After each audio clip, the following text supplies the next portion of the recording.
Mike Prokosch, has an interesting background. He's starting out as a graphic designer, but he's been doing peace and justice and labor work for a very long time, since 1966. He was the New England director for the Committee in Solidarity with the People of El Salvador, which is a touching thing to people here in Prokosch. We are honoring a member of ours who is recently deceased on Friday night, and he had a lot to do with El Salvador. So that makes a soft spot in our heart for you, Mike.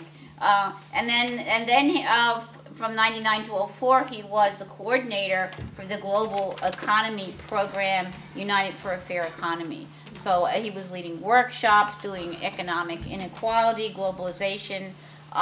He's been doing this work for a long time, and he's still hopeful. I talked to him. He still believes in it, so otherwise he wouldn't be doing it. In fall of 2004, he in New Hampshire, Maine, organizer for regime change. Well, he was successful with that in 04.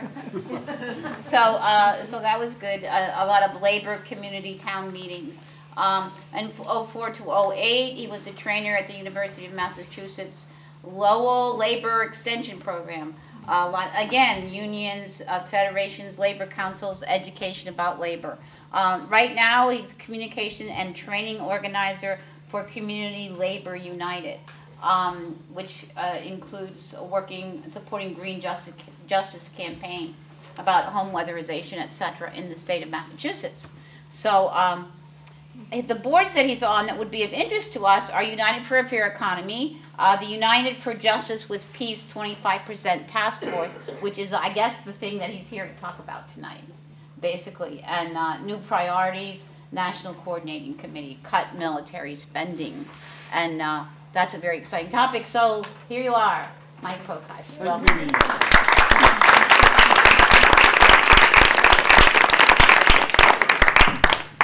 Thank you for having me. I am guessing that there's a consensus or near consensus in the room that it would be a good idea to cut military spending substantially, and that we need more money for jobs, for local services, and that it would be a really good idea to move some of that money to our communities to, replace all of the jobs, all of the vital services that are getting cut, the libraries that are getting closed, the schools that are suffering teacher layoffs. So we could talk more about that later, but I think, I'm guessing that you also would mainly like to hear about what this campaign is and why we think it can work and how we think it can happen. So if that's good, let's focus on that, and then we can kind of do the trimmings later if there are trimmings. And please jump in at any point with questions, comments, experiences. Like, the more energy you put into this, the better it'll run. So I'm working with a local, like neighborhood-based, regional, Eastern Massachusetts, and national effort to cut military spending. Some people say 25%, some people say other amount, or don't specify the amount, and move the money to our communities and to jobs in our communities. And the reason that all of us at these different levels think it can be done now, when the peace movement has dreamt of this for a long time and tried to do it a couple of times and not succeeded, is that the reality we're facing now is different. We're in a depression at some income and class levels that rivals the Great Depression. State budgets and local budgets are in an extremely serious crisis. 48 states have budget gaps of, I believe, 27%. That's the better part of $200 billion a year. And this is not going away anytime soon. We're in a jobless recovery. Until people start getting jobs again and start paying income taxes and sales taxes, local budgets and state budgets are not going to recover. Just a quick question on this whole thing with state budgets and everything. But isn't it a situation here, I mean, I just read in the paper, there's been a lot of discussion about pensions for, public pensions and stuff that are, ticking time bomb for taxpayers all over the United States. Is that, I mean, you know, you're talking about, you know, all these budgets, so is that something that has to be talked about too? Yeah, that's a problem that needs to be solved. But 2 points about it are that first, that problem was there before the recession hit. So there's actually a quote from Grover Norquist. People know who Grover Norquist is? Unfortunately. Some don't. Okay, so who's Grover Norquist? Anyone want to? Anti-tax is the word that leaps in my mind.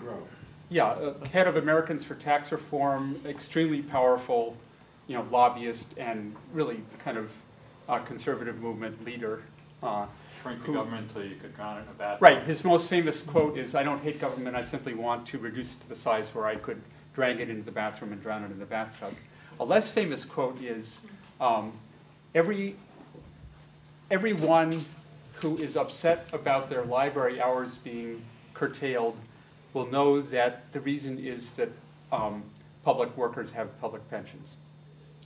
So Norquist is deliberately targeting public sector workers and their pensions to explain a much broader crisis that's a small factor in, but it's not the proximate cause.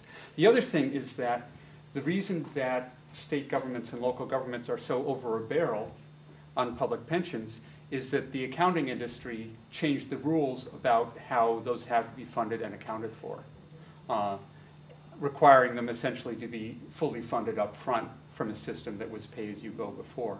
So that obviously is like a train wreck that they set up for whatever reason. You know, obviously it's, you know, you're more fiscally sound if you can pay for the whole thing up front, but getting there is an enormous lift and probably an impossible one when state budgets are being slashed and the federal government is reducing aid to states while continuing to increase the military budget. So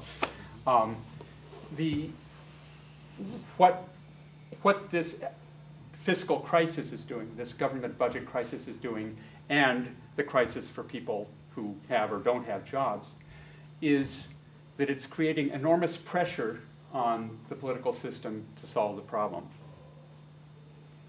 And the people who are running the political system don't have a way to do it.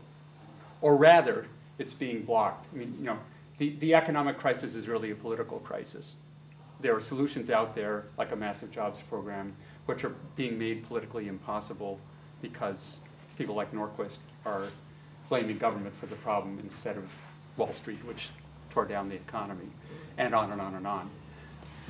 Yes? But what about Bush and these 2 wars that caused the budget's deficits to bloom? That's a factor, and if I had a working laptop. Yeah. There's a really interesting chart on the website of Center for Budget and Policy Priorities, which breaks down the kind of economic factors in the federal government deficit stretching out 20 years. The biggest one is, right now, is the recession.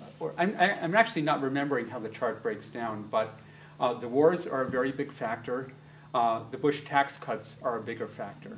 So when I was working at United for a Fair Economy, we designed a workshop called War in the Economy, which may still be on their website. And the central, you know, we always had kind of a central metaphor or a central visual in these workshops. So this one had a big vise, a carpenter's vise, pressing in from both sides. What's being squeezed out is public programs, you know, healthcare, education, job training. On one side of the vise is military spending hikes, and on the other side is tax cuts for the rich. When you hike military spending drastically, as Reagan did, and then Bush did again, repeated the whole script, while you're cutting taxes, that's like maxing out on your credit card when you've lost your job. You're spending more, you're taking in less, something's got to give, and it turns into a club to beat down social spending. So the deficits were more or less deliberately created because they were a convenient tool to do what the new neoconservatives wanted to do anyway. And what they did was to create a fact on the ground, the deficits, which every politician, Democrat or Republican, inherited. So they basically conditioned the fiscal reality for people running the government and created a couple generations of willing or not willing service cutters. Meanwhile, military spending always has to be increased because we've got to defend ourselves.